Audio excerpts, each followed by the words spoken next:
परमात्मा दिव्य देशना का वरदान प्रदान कर रहे हैं। पंचम गंधर्व सुधर्मा स्वामी परमात्मा के दिव्य देशना के अनंतर देशना के मंगल वरदानों को मंगल अक्षरों में गुंफित करते जा रहे हैं। कल जिस अध्याय की हमने गान संपन्न किया था 18वां अध्याय, अब उस अध्याय की आराधना करें। कंपिन नगर का राजा संयति, संजय नाम का राजा अपनी चारों प्रकार की सेनाओं के साथ शिकार खेलने के लिए जंगल में पहुंचा। कैसी दुर्घटनाएं जीवन में सौभाग्य को जन्म दे जाती है जब दुर्घटनाओं के सानिध्य में किसी महापुरुष का अस्तित्व उपलब्ध हो जाता है।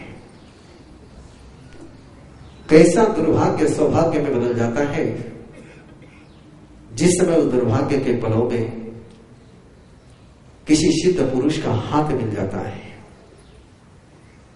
कैसे पाप में से भी धर्म का जन्म हो जाता है जब पाप होने के पलों में किसी दिव्य देशना के शब्द उपलब्ध हो जाते हैं। संजय शिकार करने के लिए गया था, धर्म आराधना करने के लिए नहीं। संजय राजा हिंसक बनकर के गया था, अभय का आराधक बनकर के नहीं। और तीर चलाते हुए कई पशुओं की शिकार करता हुआ है, कई हरणों को मारता हुआ है। कई हरणों को जब तीर लगे और हरिण दौड़ रहे थे और शिकार के पीछे राजा संजय भी अपने घोड़ों को दौड़ा रहा था। जिधर शिकार जाए उधर शिकारी जाता है। शिकार के वश में शिकारी होता है, शिकार के अधीन शिकारी होता है। और जिधर मृग दौड़ रहे थे उधर ही राजा संजय भी जा रहा था। तीर लगे हुए मूग हरिण न जाने किस संयोग के कारण से, न जाने उनके किस जन्म का पुण्योदय था कि जिस समय उनके अंतिम सांस लेने की बेला आई और वे हरिण आचार्य गर्दभाली जहां अपनी ध्यान साधना कर रहे थे उस पेड़ के नीचे जाकर के उन्होंने अपनी अंतिम सांस ली। क्या सौभाग्य होगा उन हरिणों का कि जिनको अंतिम समय में एक सिद्ध पुरुष के दर्शन हुए। कितने भक्तगणों की अंतर्दम की भावना रहती है कि जिस समय हमारी अंतिम सांस हो प्रभु तुम हमारे सामने हो। राजा संजय ने देखा कि हरिणों ने वहां जाकर के सांस छोड़ी है और उसको लगा कि हरिण इस सिद्ध पुरुष के कृपा पात्र है। मैंने बहुत बड़ा अपराध किया है, सिद्ध पुरुष के कृपा पात्र पर मैंने तीर चलाया है। जिनके जीवन में सिद्ध की दृष्टि प्राप्त हो जाती, जो तीर्थंकर के दृष्टि में आ जाते हैं, उन पर आक्रमण करने वाला भी पछताता है। आचार्य गर्दभाली के नजरों में पहुंचे हुए हरिण जिन्होंने अंतिम समय में आचार्य गर्दभाली के दर्शन करे,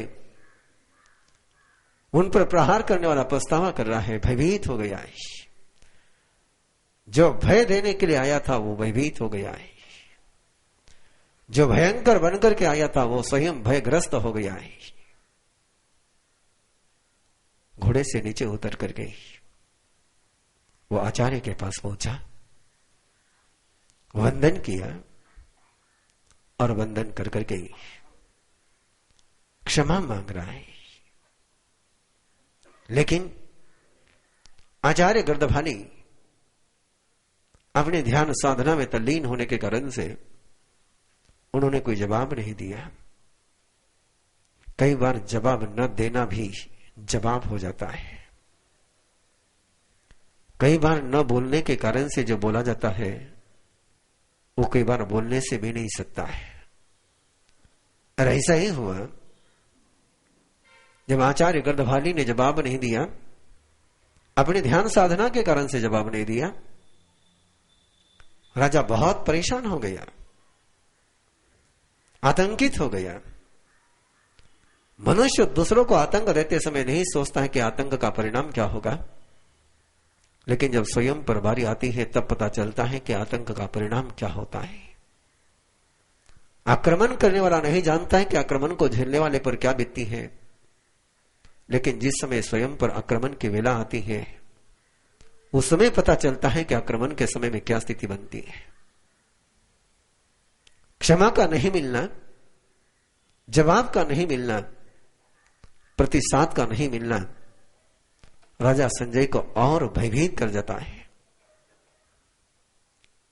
और नीचे उतरता है। नीचे उतर करके कहता है पुनः, और पास में जाकर के कहता है कि मैं संजय हूं। भगवान, मेरे से अपराध हो गया है, आप अनगार हो, आपके क्रोध का मैं शिकार नहीं होना चाहता हूं। यही तो अपराधी की मनोवृत्ति होती है कि अपराध तो कर जाता है लेकिन अपराध की सजा लेने के लिए तैयार नहीं होता है। वो चाहता है कि अपराध की मुझे क्षमा मिल जाए, और वही कर रहा है राजा संजय कि भगवान मुझसे अपराध हो गया है।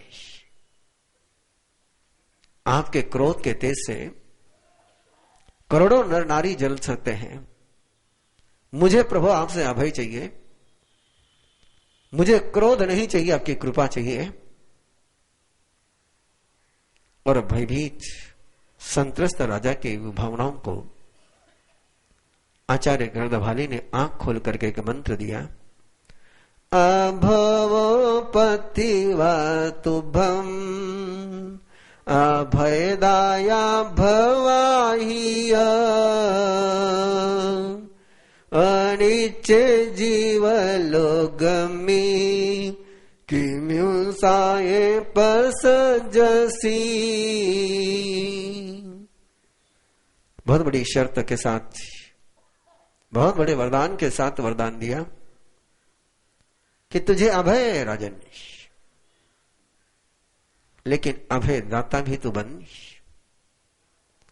अभय दाता को ही अभय मिलता है, भयदाता को अभय नहीं मिल सकता है। तू यदि अभय की प्रार्थना करता है तो अभय की वर्षा भी कर। और यही सूत्र है हम सभी के लिए भी। हम यदि अभय कांक्षी है तो अभय दाता बने। भयंकर बनकर के अभय को प्राप्त नहीं किया जा सकता है। इसलिए आपसे आग्रह किया गया, पहले भी आज भी आग्रह किया जा रहा है कि निर्वाण कल्याणक की वेला में विश्व को अभय का वरदान दो, पंछियों को अभय का वरदान दो, निसर्ग को अभय का वरदान दो। इस पावन वेला में भय का दान देकर के भय का शाप, भय की बद्दुआ मत लो। जिस समय आंगन में आतिशबाजी होती है, कितने पंछियों को संत्रस्त हो जाते, कितने पंछी, कितना प्रदूषण होता है। और जैनियों के लिए तो खासकर ये पल प्रभु के अनुभूति में बिताने के, प्रभु के अंतिम समोशरण की आराधना में हर पल को सार्थक करने के, और ऐसे पलों में भी हमारे आंगन में भय की वृष्टि होती हो, भय की सृष्टि होती हो तो हमें अभय कैसे प्राप्त हो पाएगा? इसलिए परमात्मा के शब्द को साथ ले जाइए, हर पल साथ रखिए, हर पल औरों को सुनाते रहिए, गुनगुनाते रहिए। अभो पथिवा तुभम अभय दाया भवाहिया। जो अभय दाता होता है उसको अभय प्राप्त होता है। अनित्य जीव लोकवेश, किस लिए तुम हिंसा करते हो? पराधीन हो।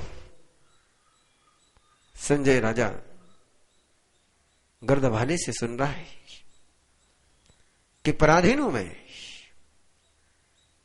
मेरे अधीन सारी सेना होकर के मैं पराधीन कैसे? लेकिन गर्दभाले कहते हैं पराधीन हो तुम, अवश्य तुमको बिना इच्छा के सब छोड़ करके जाना ही पड़ेगा। जिसमें तुम मोह कर रहे हो, जिसमें तुम आसक्त हो रहे हो, जिस पर तुम अपना अधिकार गजा रहे हो, वो बिजली के समान चंचल है। ये शरीर, ये रूप, ये संपदा बिजली के समान चंचल है। बिजली से भी उजाला मिलता है, लेकिन इसमें से तो अंधेरा का ही जन्म हो रहा है। किस लिए तो इसमें आसक्त हो रहा है? क्यों नहीं इस पल के बाद जो दूसरा पल आने वाला है, इस शरीर के बाद दूसरा शरीर आने वाला है, ये जन्मने के बाद दूसरा जन्म मिलने वाला है, वो जन्म के अर्थ का, वो जन्म के प्रयोजन को तो क्यों नहीं समझ रहा है? जिन पुत्रों में, जिन रानियों में, जिन मित्र और बंधुओं में तो आसक्त हो रहा है, एक शाश्वत सत्य को राजन जान ले। जीवंतम अनुजीवंती मयम नानो वयंती। सारे जिंदे के साथ चलते हैं, मुर्दे के साथ कोई नहीं चलता है। सारे जिंदगी के दोस्त है, मौत में कोई दोस्त है तो केवल धर्म है। मृत्यु के पलों में किसकी दोस्ती मिल सकती है तो केवल धर्म की मिल सकती है। जिंदगी के सारे दोस्त, जिस दिन तुम्हारा तन मुर्दा बन जाएगा, चाहे तुम पुत्र हो चाहे तुम पिता हो, तुम पिता होंगे तो पुत्र तुम्हारे मुर्दा शरीर को जलाएगा, तुम पिता हो तो पुत्र तुम्हारे शरीर को जलाएगा। बहुत भयानक सत्य आगे बताया है। 16वीं गाथा है, तवो तेना अज्य दवे दारे परि रखिए किलंती अन्य नर रायम हट तुट्ट मलंग किया। और जिस धन संपदा को अर्जन करने के लिए, जिस सत्ता और संपत्ति को प्राप्त करने के लिए तुमने पाप कर्म का उपार्जन किया, तुम्हारे मरने के बाद वो धन, वो सत्ता, वो संपत्ति, वो नारियां, वो पुत्र, दूसरे लोग उसको भोगेंगे, दूसरे लोग उसके साथ आनंद मनाएंगे। तुम्हारे साथ तो केवल उसका पाप चलना है और उसका सारा वैभव और किसी को प्राप्त होने वाला है। जिस समय अवश्य ही जाना ही है, साथ में केवल शुभ अशुभ कर्म ही आने वाला है। कोई सत्ता, कोई संपत्ति, कोई व्यक्ति साथ चलने वाला नहीं है। राजन, अभो पथिवा तुभम अभय दया भवाही। तुझे यदि अभय की कामना है, अभय की कांक्षा है, मैं शाश्वत अभय दान तुझे देता हूं। इस पल का अभय, मेरे द्वारा दिया हुआ अभय काम में नहीं आएगा। तुझे यदि अभय चाहिए तो शाश्वत रूप से अभय का दाता बन जाए।